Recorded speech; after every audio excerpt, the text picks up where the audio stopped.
So I'm going to be talking about the financial aspect of everything I've been telling you for the past few weeks. And this is the real deal. If a lot of us did it, then you can.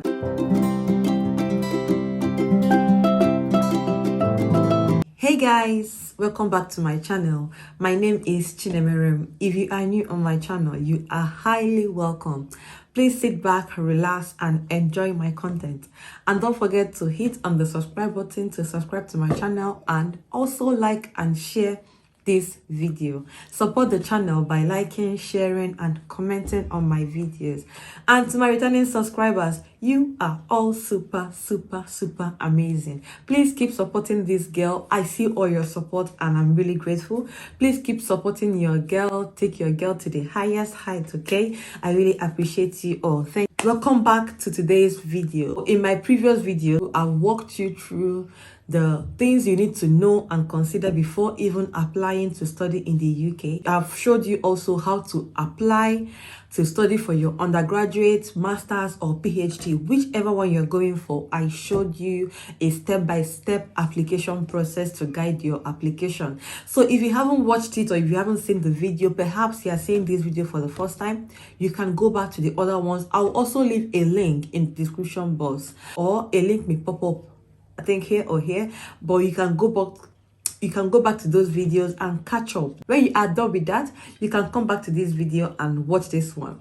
And if you've watched the other videos, kudos. You can now go on and watch this one, and we would go through the financial requirements for your student visa application. When the talk enters money, it tends to become so real. So I'm going to be talking about the money aspect, the financial aspect of everything I've been telling you for the past few weeks. And this is the real deal. This is where you're going to consider, are you really in for this or not? But yes, I know you can do it. If a lot of us did it, then you can. I trust you and I believe in you. I know you can achieve it. So I'm just going to give you a brief rundown and the money you need to have in your account, and the money you need to pay already to the university, or everything about the financial requirements. Studying in the UK actually requires extra effort after application. First of all, you will follow up the application. Say for instance, you've not heard from them, you can call them, send them emails or anything. I know recently they are having this high volume of application because of the relaxation of rules that they've increased the stay after your master's to 2 years instead of 1 year, and even the PhD stay to 3 years instead of 1 year. It was previously 1 year, but now they made it 3 years for PhD and 2 years for masters and undergrad. So because of that, there have been high volume of application from all over the world. People want to come to the UK because of the relaxation. They can actually work after graduation. So if you've not heard from the school you applied to, you can email them or call them and ask them what's going on, and I know how far my application have gone, and obviously they will reply. If you applied via UK Pass or UCAS, you can also check the status of your application via the link that's the UK Pass or UCAS link. I would advise call or email them directly. Let them respond to you and tell you this is what is going on at the moment. And if you applied for PhD, you can email your supervisor and ask him or her if everything is still in order. If after all this you finally receive your offer letter, or if you received your offer letter between 1 to 2 weeks, well done.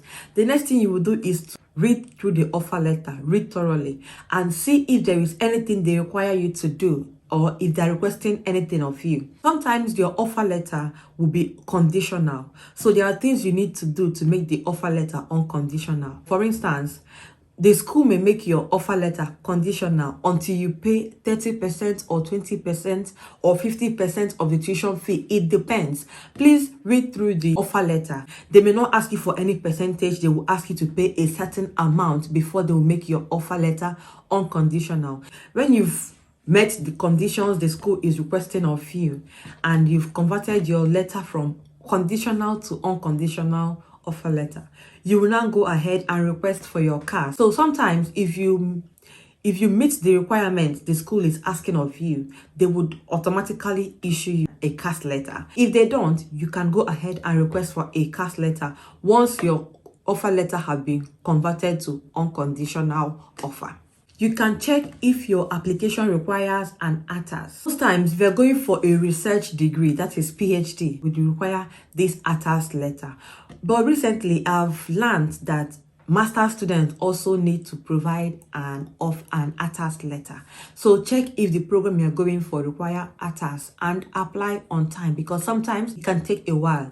The next thing you would do is to check the requirements for the visa, amount you need to have in your bank, how long you have to have this amount in your account, and other things. I will make a separate video on visa application. Check for these requirements and see what you need to do and what needs to be done immediately. And then when it comes to visa application, one of the most important things is the money that is in your account and how long this money has been in your account. And that brings me to the financial requirement. So the financial requirement is just to tell them that you can support yourself while in the UK. If you are applying from outside the UK, you will need to show them a certain amount of money for a period of 9 months at least. You can show them for more than 9 months, but if you don't have for more than 9 months, you can just show them for 9 months period. If you are in the UK but don't have permission to stay in the UK for more than 12 months, you will need to show this amount of money as well. So say for instance, you are here visiting and you have a 6 months visa, or you are here doing something that was paid perhaps for a program or anything, and you only have a visa less than 12 months.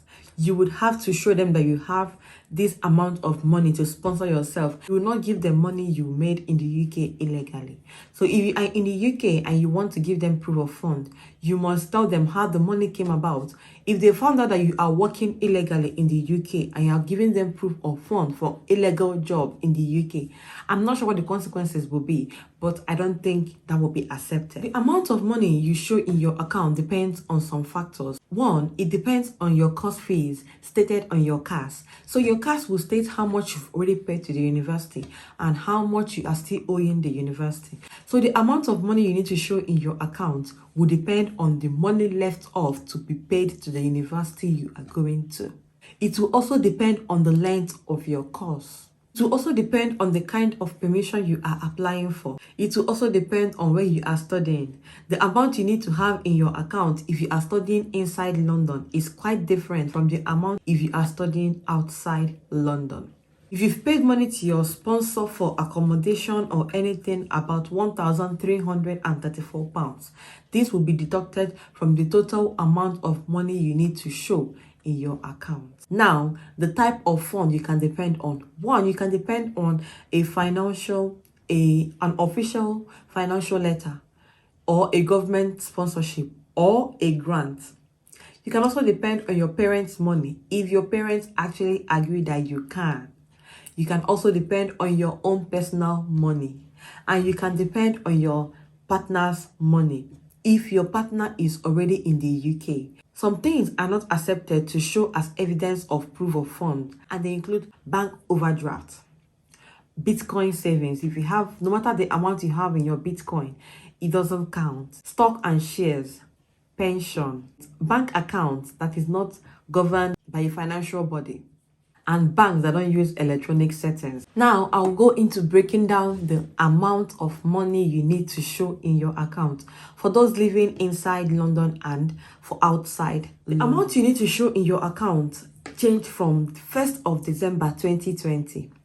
So now, if you're studying inside London, you will need to show that you have £1,334 per month for up to 9 months. Basically, you will just do £1,334 multiplied by 9. That will be about £12,006 for one person. £12,006.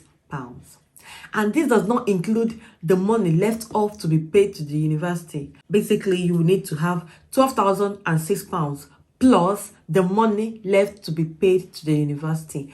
If you are studying outside London, you will need to show that you have £1,023 per month for up to 9 months. So you will do 1023 multiplied by 9, and that will give you about £9,207, plus the remaining amount of money to be paid to the university. So there's a big difference between those studying in London and those studying outside London.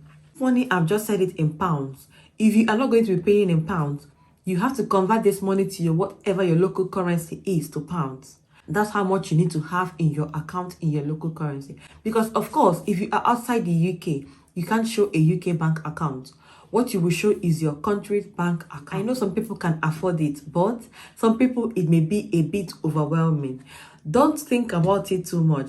Just pay the ones you need to pay off first, and then when you come over, you can work and pay off the rest. So don't worry yourself too much. Gather the bits and pieces and get those ones done. Some countries are exempt from having this proof of funds. So I'm going to leave a list of those countries on my screen or in the description box. If you are a citizen of one of those countries, then lucky you won't have to show this amount in your account. But it is still advisable to have enough funds just in case they ask you at your visa center. You can tell them or you can show them that you have enough money to support yourself. That brings us to the end of this video. I hope you liked it. Please kindly share this video to your friends, family and loved ones out there. You may be helping someone who will be looking for this information. This video may help them get through the house. So please, and kindly subscribe to my channel. Support the channel by subscribing, commenting and liking this video. I've told you the financial requirements before your visa application. My next video, I will talk you through the visa application.